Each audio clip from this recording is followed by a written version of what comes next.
Assalamu alaikum students. This is our lesson number 3 of this unit number 11, homeostasis. Its name and topic is function of kidney. Objectives are function of kidney, osmoregulatory function of kidney.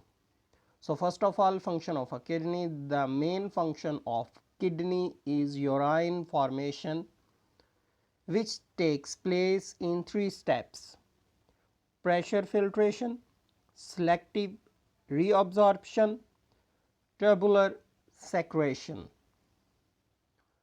So pressure filtration, when blood enters the kidney via the renal artery, it goes to many arterioles and then to the glomerulus.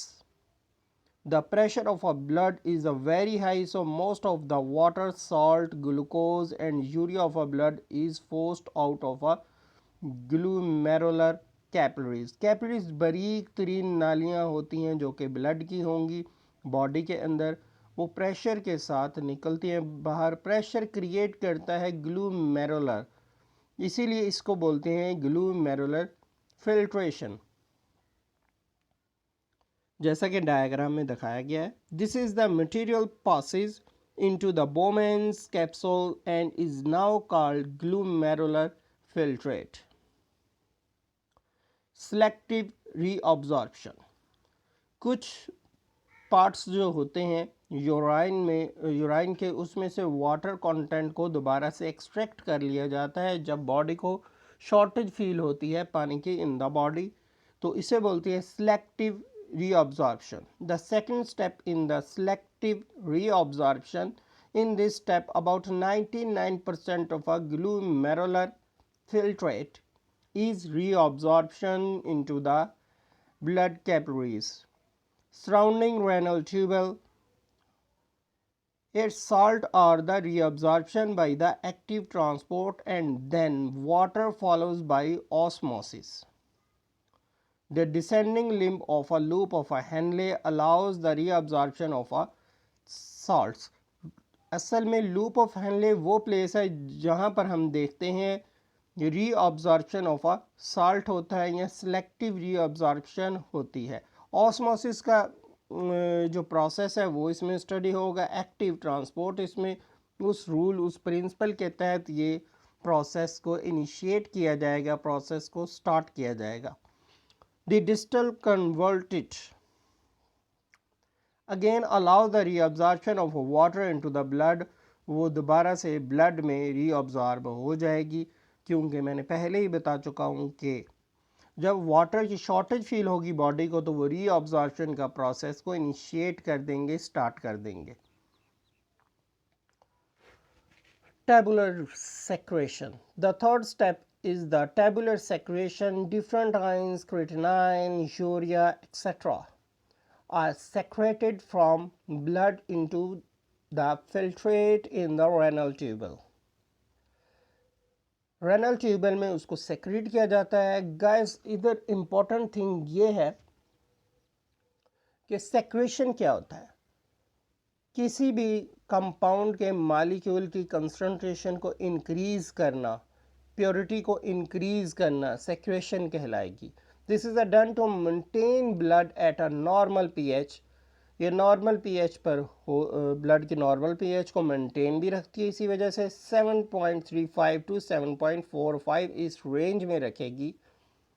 After the above mention steps, the filtrate present in renal tubule is known as urine. जो filtrate इधर आपके पास provide हो जाएगा उसे हम urine बोलेंगे. It moves into collecting duct, ये collecting duct में मूव करेगा, then into pelvis और फिर pelvis में फिर यूरिथ्रा से बॉडी से आउट हो जाएगा. जैसे कि आपको डायग्राम में टेबुलर सेक्रेशंस लगाए गए हैं, ब्लूइश कलर से शो किया गया है और डिस्टल कन्वोलेटेड ट्यूबल में आपको शो किया गया है. इस तरह सा ट्यूबुलर रीअब्जॉर्प्शन होता है जो कि हमने लास्ट टॉपिक में अभी कुछ लम्हा पहले ही स्टडी किया. ग्लूमेरुलर फिल्ट्रेशन उससे पहले पहला टॉपिक था, सब टॉपिक था हमारा आज के लेसन का. ये कंप्लीट प्रोसेस कहलाता है जनाब यूराइन फॉर्मेशन। अगर इसका एक्सक्रीशन का बॉटम एक पॉइंट दिया गया है येलो कलर में, उधर देखें तो आपको रेनल पेल्वस नज़र आ रहा होगा और इसी से आगे वो यूरिथ्रा में पहुंच जाता है। ये एक्चुअली आपको गॉल ब्लैडर दिखाया गया है। Kidney osmoregulation is defined as the regulation of the concentration of water and salt in blood and other body fluids. Kidney play important role in the osmoregulation by regulating the water contents of blood. osmoregulation असल में क्या होगा, water contents regulate करते हैं body temperature को. It is an important process as excessive loss of water concentrates the body fluids whereas excess intake of a water dilutes them. जब हम ज़्यादा पानी इनटेक कर लेते हैं उसकी वजह से जो हमारे अंदर सॉल्ट्स के कम एलिमेंट्स होते हैं वो डाइल्यूट हो जाते हैं, वो उतने कंसनट्रेटेड नहीं रहते, उतने प्योर नहीं रहते. When there is a excess water in the body fluid kidneys from dilute, तो साइंटिफिक टर्म में, बायोलॉजिकल टर्म में हम इसे बोलते हैं hypertonic urine.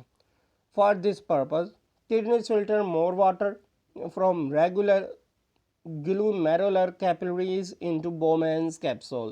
Similarly, less water is reabsorbed and abundant dilute urine is produced. It is brings down the volume of a body fluids to the normal.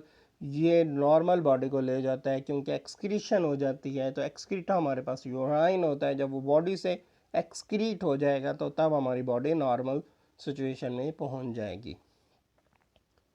When there is a shortage of water in the body fluids, जबकि उसके उलट अगर हम देखें body में shortage हो गया है वाटर का, तो kidney filter less water from the glomerular capillaries, तो कम वाटर की वजह से कम यूराइन डेवलप होगा and the rate of reabsorption of water is increased. वो जो प्रोसेस हमने अभी पढ़ा कि जब उसे बॉडी को शॉर्टेज ऑफ वाटर होता है तो वो बॉडी से ब्लड में दोबारा यूराइन में से वाटर को अब्जॉर्ब कर लेता है. Less filtration more reabsorption produce small amount of a concentrated hypertonic urine. तो ऐसा यूराइन जो होता है हाइपरटोनिक कहलाएगा. हाइपरटोनिक कौन सा होता है, जो कि ज़्यादा कंसनट्रेटेड होता है बाई साल्ट उसमें ज़्यादा होंगे और मे बी ये अपना कलर भी चेंज कर दे कंसनट्रेशन ज़्यादा होने की वजह से. It increases the volume of a body fluids to the normal. This whole process is under the hormonal control. ये हार्मोन्स कंट्रोल करते हैं, वाटर की पोजीशन देके हार्मोन डिसाइड करते हैं कि वाटर को रीअब्जॉर्ब करना है या नहीं. ओके स्टूडेंट्स, अल्लाह हाफिज़.